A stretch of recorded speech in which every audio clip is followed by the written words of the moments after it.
welcome. My name is Joseph Anderson, and this is RM University's 90-Day Jumpstart program.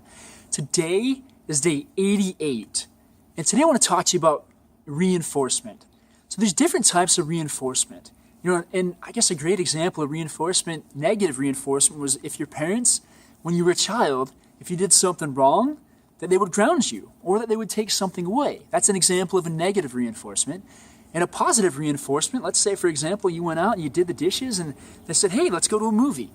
So there's a couple examples. Now, this is a very powerful tool to learn how to use on yourself. This is something that I use. For example, if I get a certain amount of things done in a week, then I say, oh, awesome, I'm going to take myself to, whatever restaurant. And on the other hand, I think one of the best examples, there was a project that I'd put off for a really, really long time. A very long time, until finally I'd had it. It'd been in my mind for a long time, and I was like, I'm done. So I made a decision. It was either I'm going to spend X amount of dollars, buying something for somebody else, buying essentially brownies or donuts for this particular class, or I'm going to spend that exact same amount of money on buying some new basketball shoes and other stuff for me. And I set a date. So if I didn't have it done completely, everything done and submitted by that date, then I was going to have to buy this class brownies. But if I got it by that exact date, then I'd go buy those basketball shoes. And it was amazing to see how much more driven I was, because the money was off the table. The money was irrelevant.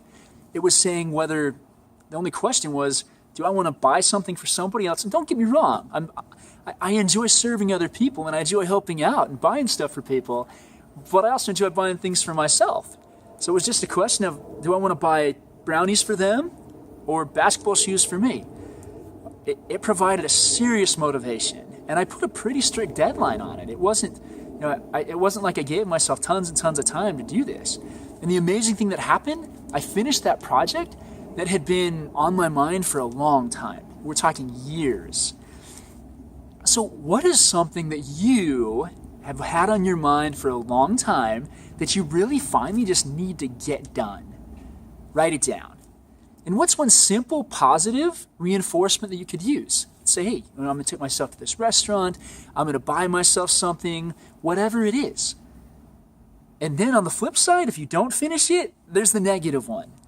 This is a strategy that I use with my clients. And I remember one client, and I said, hey, make out a check for a lot of money to an organization that you hate, an organization that you would never want to give money to. And you know what happened? It was the last day, but they got it done.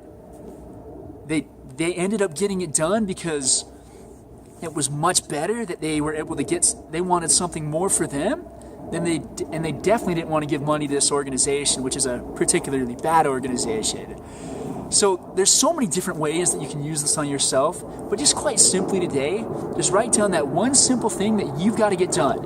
If it's a big project, great. If it's a little project, great. It doesn't matter. And then put your positive reinforcement, your negative reinforcement, and the date that you'll have it done. If you can use this tool, whether it's a term paper, whether it's a project for work, it's amazing to see the difference that it'll make in the quality of your life. So once again, my name is Joseph Anderson. This is RM University. Have an awesome day.